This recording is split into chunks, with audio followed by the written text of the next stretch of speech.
here we're going to talk about finding your business idea. How do you find your business idea? It doesn't matter what stage you're at in life. You just graduated high school, maybe you're in college, maybe you're older, and you're like, hey, I'm tired of working for the man. I'm tired of working a job. I want to be the owner. I want to create a business.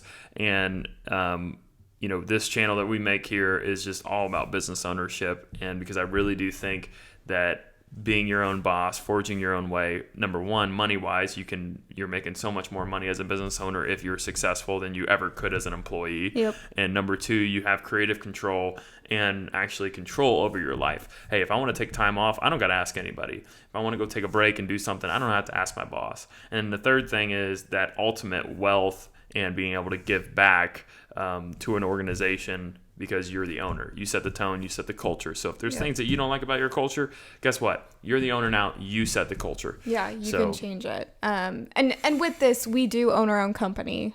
So we are very knowledgeable about this. We went through all of these steps as well, just to kind of figure out what the correct business was for us.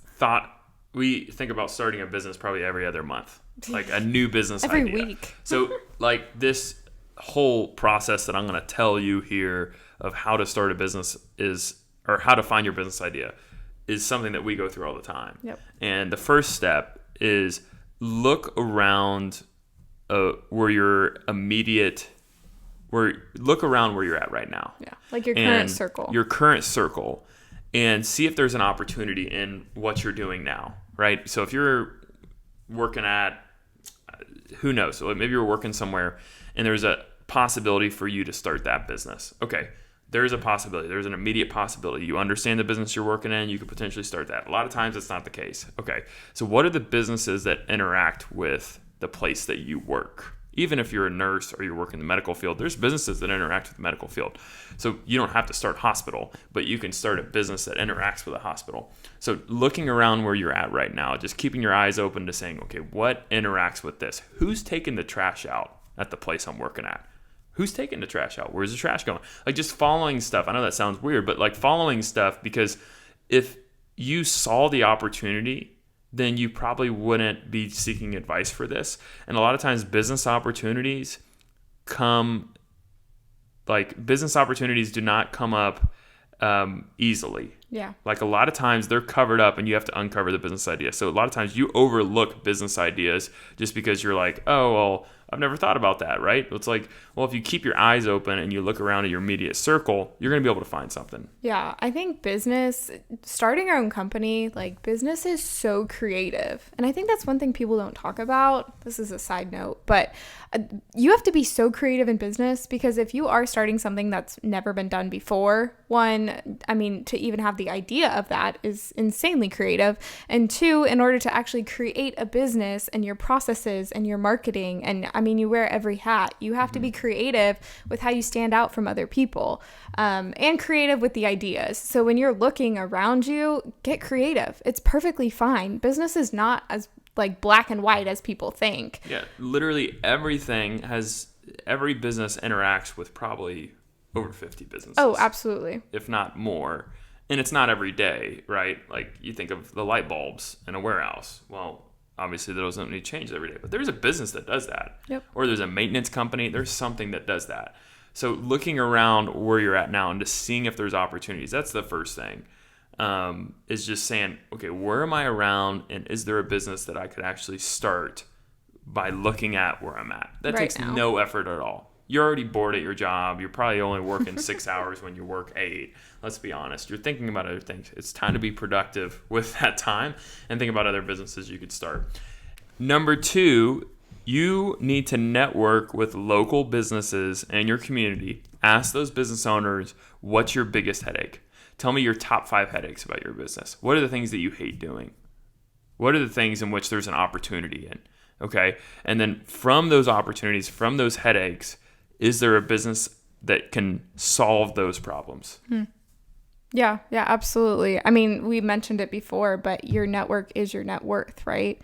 So like you have to, and to that point, just messaging business owners on LinkedIn, on Facebook. Hey, I'd love to get a cup of coffee. I'm interested in your company, what you do. I'd love to pick your brain on certain things. the amount of times you're probably going to get a yes is way more than what you would expect, because people want to help you, especially business owners. Yeah, so if you message enough or you call them up, say, hey, I'd like to meet, just pick your brain about business. I'm wanting to start a business someday, not in your industry, but just trying to find a business idea. So like, I'd just love to pick your brain about things that frustrate you. And then if you sit down with 10 business owners in your local community and ask them what they don't like, I guarantee you're going to find a business idea in which could solve some of their problems, Correct. right? If you think of business owners, I hate doing social media. So like, hey, if somebody called me and said, hey, can I manage your social media? Or if they ask me what the top 5 headaches that I deal with that I don't want to deal with, it's social media. So like, okay, great. Well, if you have 5 people say that that's their headache, okay, well then there's 5 potential customers right there. Yeah. For a business you can solve. Plus, you've already connected with them. So if there are commonalities between all of those, that could be an easy layup. Yeah. Okay. Then after that, after you've looked around where you're at now and you've networked with local business owners, the next thing is you need to look at potentially buying a business in your local community. There are so many people, the average business owner age is in the 50s. So there's a lot of people that are in their late 50s, 60s that have kids, but the kids don't want to take over the business. Maybe they've moved out of the state. They just don't want to do it. So they don't have anybody to transition that business to. And if you reach out to a number of those people and you say, hey, what's your plan on retirement? Like, is there any way you could teach me how to take over your business over the next 5 years? And when you're ready to retire, we work out basically I pay you after you leave, a buy-sell. The owner's financing the sale of the business. And if you reach out to enough of those business owners and ask what their plans are for retirement, you could probably work up a relationship where you're taking over a business and paying the owner back with his own money. Yeah, I love that idea. I mean, if you want something that's pretty easily laid out, right? Maybe you're not the most creative person, but you're really good at managing processes and clients, and you're good with the details. Maybe that's a good option, because there's bizbuysell.com. You can find tons of businesses for sale, right? You can cold call businesses that are a little bit older, see if they want to sell.